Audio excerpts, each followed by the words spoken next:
真侪人讲食苦茶油是真顾胃。农粮署加新竹县政府为着要鼓励农民卖种槟榔，改种油茶树，除了透过补助鼓励农民来申请，嘛利用农友团体甲技术单位合作，希望农民会当家己加工煎茶油，连行销的通路嘛家己来经营，安尼也符合健康养生的趋势。一粒一粒看起来真古锥的树籽，就是对油茶树慢落来的。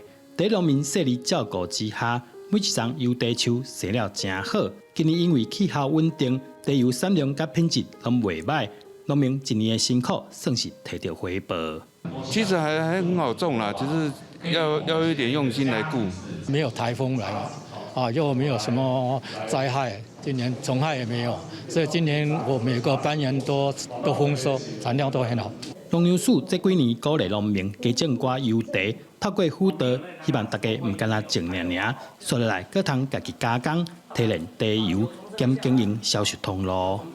把槟榔转做苦茶油，一个每公顷15万元的补助。那另外在整个种苗或是整个管理，还有另外再加码5万元哈，所以有提供一些优惠的一些转做鼓励。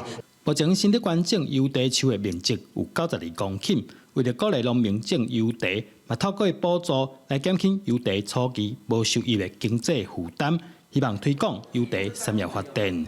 记者刘君豪，新竹报道。